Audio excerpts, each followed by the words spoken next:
It's time again for the Throttle Up Leadership Podcast with Dr. John Dentico. The mission of our podcast is to provide 21st century leadership training for a talent-driven world. We help organizations implement strategies and practices designed to attract, hire, engage, and retain top talent while mitigating the effects of burnout. Our guests are experts in various fields of organizational dynamics, including, but not limited to, leadership, management, communication, and coaching. They bring a world of knowledge and solutions to our viewers and listeners. I am sincerely grateful for their participation and ideas. So let's dive in. And if you enjoy our podcast, please like, share, and subscribe. We genuinely appreciate your support. Hello again and welcome to the Throttle Up Leadership Podcast. I'm your host, Dr. John Dentico. With me today is Barry LaBov, a two-time Ernst Young Entrepreneur of the Year, a nationally recognized, respected author, podcast guest, and brand strategist. He is the founder and CEO of LaBov Marketing Communications and Training, a full-service agency that specializes in helping clients discover and celebrate their brand differentiation. LaBov's clients include national and international brands in automotive, recreational products, premium spirits, motorcycles, professional engineering firms, and more. He has an upcoming book entitled The Power of Differentiation: Win Hearts, Minds, and Market Share. I am very pleased to have him with me here today. Good morning, Barry. How are you? I am great, John. I'm a big fan. It's an honor to join you today. Oh, it's an honor to have you. I appreciate those very kind words, really. As I like to say, I have to tell you, I view a number of podcasts online and I see people talking, just saying hello for the first 10 minutes. And I go, let's get down to it. So it's a habit I have. So Barry, let's begin our time together. So here's a question for you. Barry, in your opinion, what are some of the key elements entrepreneurs and organizations should focus on in terms of brand differentiation? That is to say, what truly makes a brand different? John, that's a great question.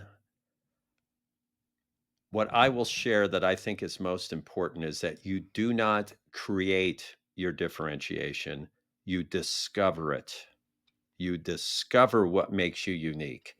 Too often, a brand is trying to be something, often a copycat of its competitors, and it turns into something that's not authentic. It's not something you can wake up in the morning and say, hey, I can do this. I love this. You wake up in the morning and go, oh my gosh, how are we going to continue to try to become something we're not? So one of the key issues is you discover what makes you unique. You discover what is that distinctiveness, that magic, the reason behind why you are creating the product or the services that you do. And this, by the way, applies to small companies and multi-billion dollar companies. It's all the same. So that's one very important point. The other very important point is that once you discover this uniqueness, you must not launch it to the world, to a bunch of strangers first. You must celebrate it with the most important people first, and that is your employees. It's the people behind your product or services, the people who service it, the people who sell it, the people who represent it. That's what's so important. So much of your work is helping organizations understand that they need to understand the power of their people. What my company does is we understand that, and we want our leaders at organizations to share that uniqueness. And in so doing, John, they share the significance of that employee and what they do, the difference they make. Wow, what very wise words. It's interesting because in the last couple of days, I've been thinking about what I see many times in the leadership world, and that is this, what I would refer to as the bandwagon effect. In other words, here comes the bandwagon with all the musicians on it. It's saying certain things, and people jump on it because of what they believe will be their own saleability, if that makes sense. And rather than saying, listen, I can't get on that bandwagon because I don't believe. I don't believe. I think I'm coming from a different perspective. Not saying that what's on the bandwagon is wrong per se. It's just not who I am and what I'm all about. I'd love to hear your thoughts on that. I think you're right. I think we're pressured today more than ever to be commoditized regarding our products or brands. We are supposed to be a certain price. We're supposed to have certain features. We're supposed to be available in certain ways. And we're supposed to perform very similar tasks to the competition. And if we can do all that, the concept, John, is, oh, we'll be very successful. But the reality is, we will not be very successful because it'll be a race to the bottom, to lower price, to cut off those little sharp edges and round them off, those unique things that you do that make it a little different, little unique. And in doing that, the thing we have to realize that we fall down the cliff because what happens is our employees then go, hey, what I'm doing is not that unique. It's not special. So why should they? And I would support a person on this. Why would they care, or should they care, if what we're doing now and what we're producing is not of importance? It's like everybody else. Why am I going to work harder to do the product or project better? Why am I going to work harder to make sure this product or this service is at its best?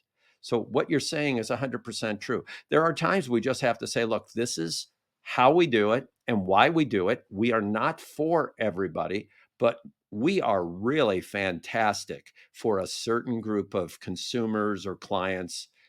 And we're proud of that. We're not ashamed. We're not making excuses. That's who we are. Great. I think that's very sage advice. I think it's very impactful. I think it really talks about authenticity. We hear this word all the time, being authentic, be true to who yourself, be true to what you believe in, even if it's against the fray, even if it's in the fray, going against the current, as you will. I really appreciate those comments. I'd like to ask you another question here as we move along. Can you tell me and my listeners a story from your work with as much specifics as you care to use, without naming names? Please tell us about a brand issue or an organization that came to you and said, Barry, I've got this problem. I need your help. Help me figure out which way we can get our way out of this or find our own, if you will, now authentic path to the future. Can you talk about that a bit? That's a great question because it harkens me back to a few decades ago when I received a phone call, and it was the president of a very well-known automobile manufacturer here in the United States.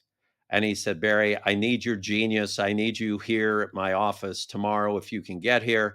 We have a real big problem. We have a terrible product that nobody is buying, and we're going to close out that product with a brand new version of it. We're going to have a brand new version of this product coming out within a few months, but our morale is terrible. I need you to help me with this. This launch cannot fail.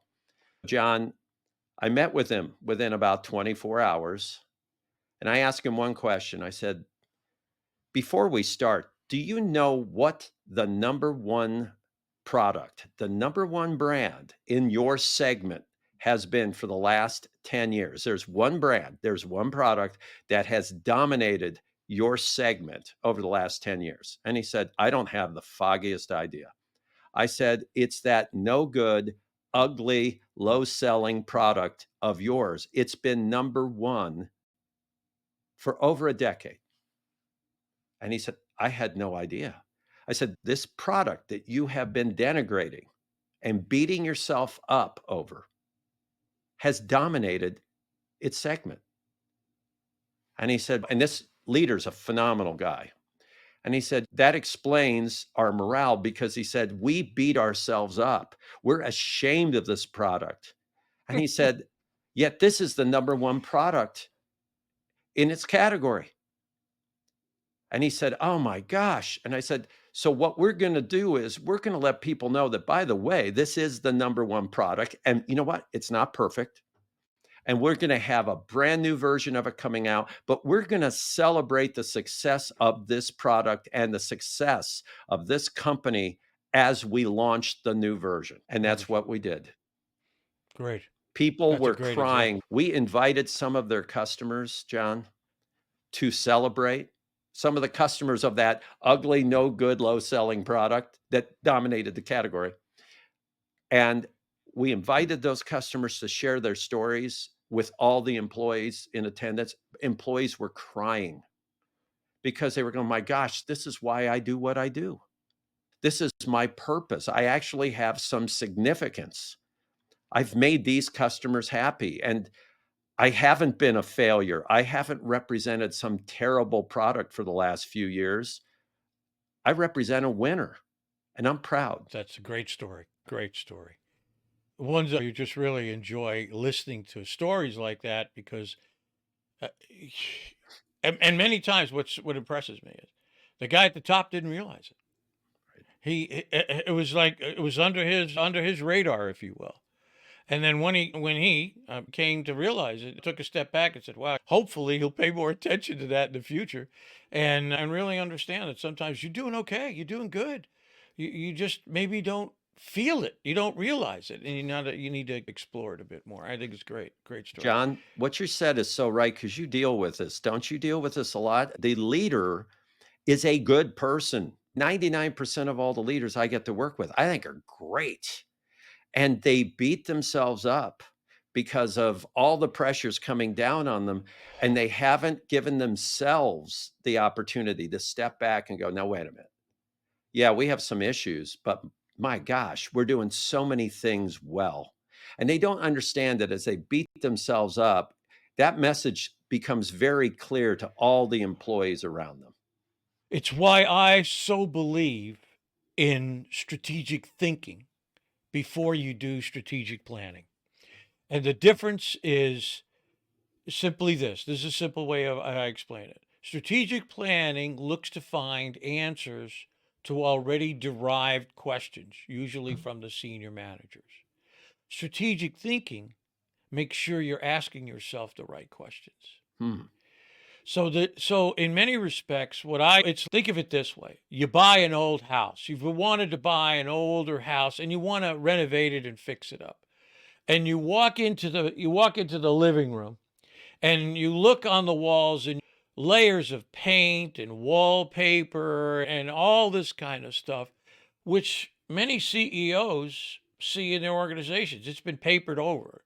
The truth, the real of what's happening has been papered over or painted over. And anyone knows that if you want to have this house restored to a wonderful, I might use the term pristine state, you got to get all that stuff off the walls. You got to take off the paper. You got to take off the old paint, strip it down to bare wall. And that's what strategic thinking does. It strips it down to bare wall. You start with no questions. The only questions you ask is, what are the threats and risks to the organization? And you begin down that road, trying to peel the onion back. And I think it's a way that CEOs can really come up close and personal with what's really going on in the organization. Yeah, I think So, that's brilliant. That's brilliant thinking. so that's the kind of way I think you should do it. I mean, you know, my humorous take on a tragic event, by the way, is if you don't do strategic thinking before you do strategic planning, it's much like rearranging deck chairs on the Titanic. Mhm. Because nobody cares where the drink trolley is on the luxury deck if you have a hole in the boat. You got a bigger problem.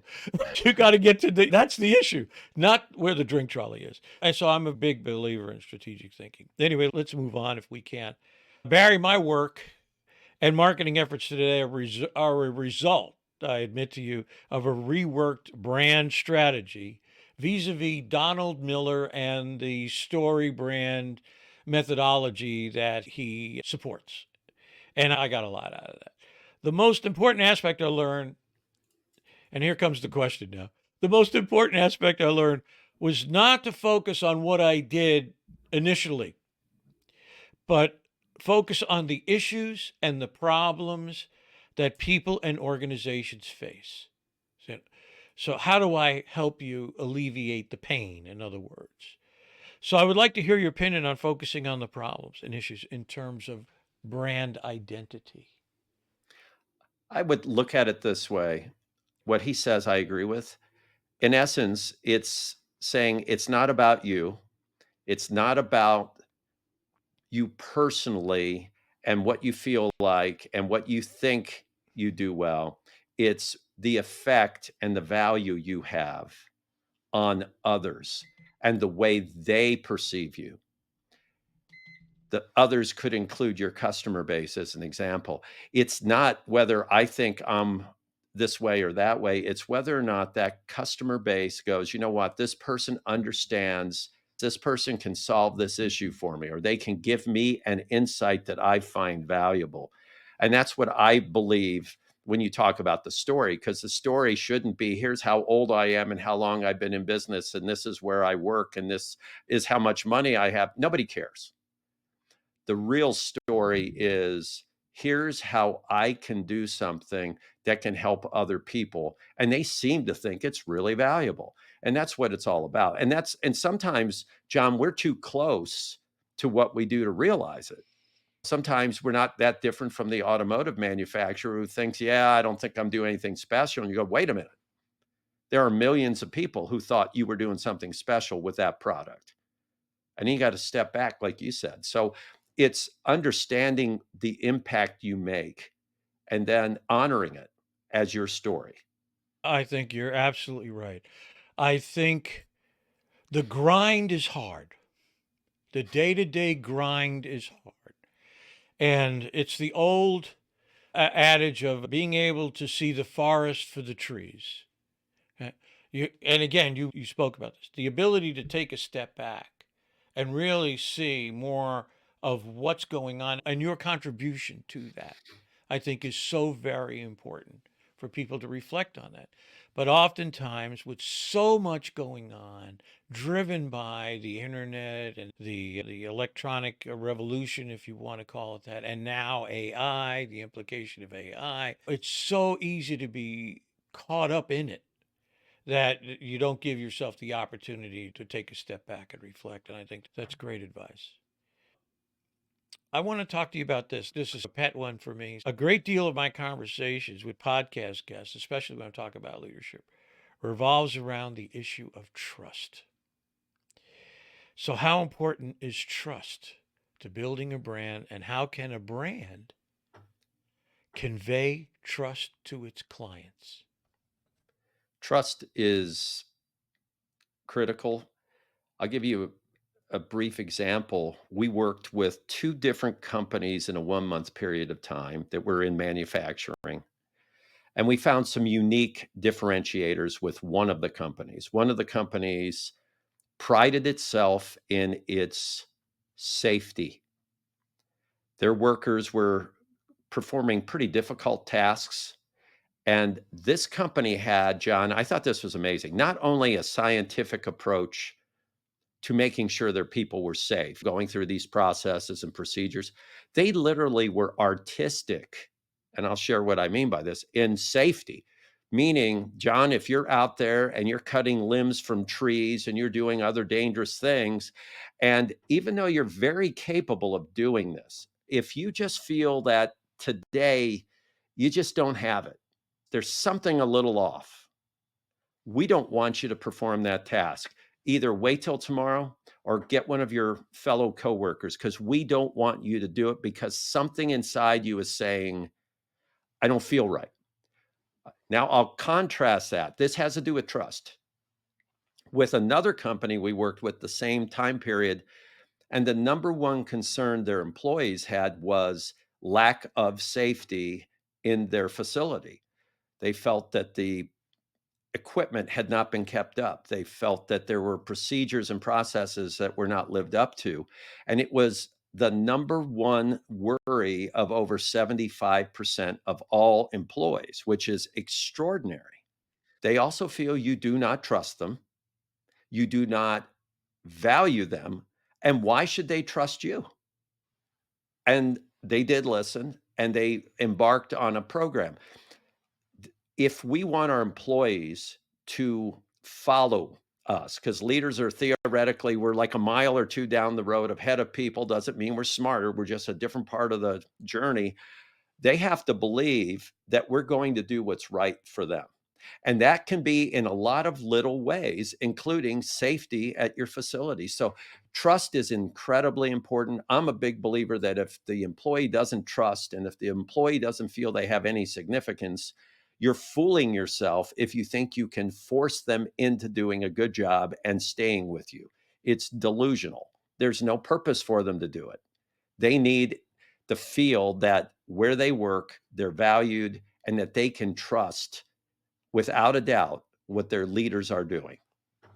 And that translates, I would say, directly to the brand, wouldn't you say? Yes. Yeah. It 100% translates. They must feel, and it has to be legitimate, that the brand is doing things for the right reason. Yes, the brand will make money, and yes, the brand wants to survive, and that's good. But the brand cannot be cutting corners, whether it's on the product or the service or with safety with the employees. And if the brand does it, the brand has dramatically damaged itself. I agree completely. Over the course of the last year at speaking engagements and webinar that I recently did, I speak about the big three. The big three are the following. Number one, people want to work for an organization whose values align with their own. Mm-hmm. They want that organization to care about the things they care about. Two is, it's a big one, people want to be involved in the decision making processes of that organization. People want to matter, they want their work to matter, and they want a level of control and autonomy over over their destinies. And as my listeners are probably tired of hearing me say this, but people want to be masters of their own fate. Mm-hmm. And the third one is, give me training and learning that is going to help me develop my professional career. Now, the ongoing talent war that is on right now across industries, pick one, across industries, Right. is changing the nature of the relationship between the talent and the organization itself. Right. And what I tell people all the time is, if you don't have these three big things up front and personal and part of your marketing plan, your brand strategy, if you will, and that's what it is really, your brand strategy to new people coming in, good luck in trying to get them in the door and keeping them. That's the key. I got them in the door, probably do okay on that, but after a while, they just leave. One of my former guests, Stephen Howard, who's written 22 books on leadership and management, made this wonderful comment one day on our podcast, and he said, the talent war is over, the talent won. And he was absolutely right. And talent is now dictating the terms under which they will hire on and stay. Because you know what? They'll go across the street. I don't have to stay here. See you later. So this is it's a whole change. And I absolutely agree with you, Barry, that it really has to become part of a brand strategy. This is what we are. This is who we are. This is what we bring to the marketplace, but this is what we bring to you as in future employees. Any thoughts on that, Barry? Yeah, I'd add two thoughts to this. I think that for leaders, one of the scary things you said, number two, was the whole idea that the employees involved and that they feel that they're masters of their fate. I think that if the leader is vulnerable, meaning the leader can honestly say sometimes, I know there's rumors that we may have a layoff. It is possible. I will do everything I can to fight that. You have my word. Even though that is not a declaration that there will not be any change coming up, the employee will know that number one, the leader is facing reality. And it's up to them to believe the leader or not. But my vote is I'm going to believe the leader if he or she says that. And I think the other thing that I would add to what you said is, yes, the employee, and it could be the customer as well, but in this case, the employee wants to be listened to and they want to have influence on where things go. I think the most important thing is they want to be listened to and they want to know that they've been listened to. If we ask an employee, what do they think we need to do for one of our clients? One thing we tell the client is, now look, we're going to have these questions. Your employees will all be surveyed. They'll all have this chance. But you've got to address these things. So if right now in this meeting, you're going to tell me, hey, there are certain topics we're not going to address, I say, don't ask them, because they're going to be even more upset because you did ask and you've now ignored them. So I think it's very important to remember on that topic that, yes, we ask. We also have to address that we heard something and this is our response, even if it's not going to be the perfect response, but that's where vulnerability comes in. I agree. And hopefully giving updates to let's say the folks who gave you the input, maybe a week or 2 weeks later, said, listen, we listened. Here's what we've done so far. Here's where the road we've chosen to go down. Maybe, as you say, it's not a perfect road. We're trying to pull this apart and figure out where we go from here. I think people say, wow, they really did listen to me. I matter here. I matter. There's meaning here, meaning and matter, the great motivation, attributes, if you will. Anyway, so I agree. I agree completely. Let me ask you another question, Barry. I suspect you've given some thought to this, but I'd like to get your perspective. I'm curious to know your opinion on the use of AI in building a brand. Where do you think it can help? And where do you think people need to be careful in terms of using AI to build a brand? I would not use AI to create a brand. I would not use AI to, on its own, build anything. What I look at with AI, and I utilize it, and so does my team, is it is a very powerful resource for idea generation, sometimes not very original idea generation, and sometimes not very accurate idea generation, but it will generate ideas. So, where I believe AI is very valuable is it is an instant opportunity to gather information on a particular challenge. And then if you're really smart, you then challenge it again, going even deeper. In essence, it's almost like you're having a conversation, even though it's not a conversation, but you get deeper and deeper as you delve into what AI is feeding back to you. Then once you get that, I implore people to humanize it. Okay, say, okay, great. Now I saw that they came up with these slogans or this copy or whatever it is. All right. Now that's what they came up with or it came up with. Now I want you to make it your voice. I want you to make sure it's authentic. There are some good thoughts in there. Make it authentic. The danger I see, I think a lot of us are seeing, is you can see whether it's on some social media posts or in some ads, you can tell, oh, gee, that's an AI generated piece of copy. And it's terrible. It's using words nobody normally uses. It's horrible. So it cannot be used to replace our common sense, our authenticity, our voice, but it can be used to really help generate some potentially good ideas. It's interesting. One of my previous guests, Ed Temple, who's a coach, he's a MCC certified coach, said something so very profound. He said AI can probably do maybe 80 to 85% of the things that we do repetitively. He said, but what that says to me is that 10 or 15% that's reserved for us, the humans, is going to become even more important. And I absolutely agree with that idea that people in the end, oh, the flags are waving, the bandwagons are traveling, the AI bandwagons are traveling hither and yon, all over the place. But I believe that in the end, people will look for authenticity. They will look for the authentic human being behind the service or the product. And I have always said that nothing will ever replace personal liaison. Nothing will ever replace a handshake. And I think that, to me, that's so vitally important for people to keep in mind. Let me get to our last question, I have to tell you right at this point, I've so enjoyed this conversation with you. It's just been really, it's been eye opening for me. I tell people all the time, I learn more from the podcasts than anybody else. I've benefited tremendously. But anyway, Barry, if you had a magic wand, I always like to ask the magic wand question at the end, and you could wave it at any issue in our chaotic world of today.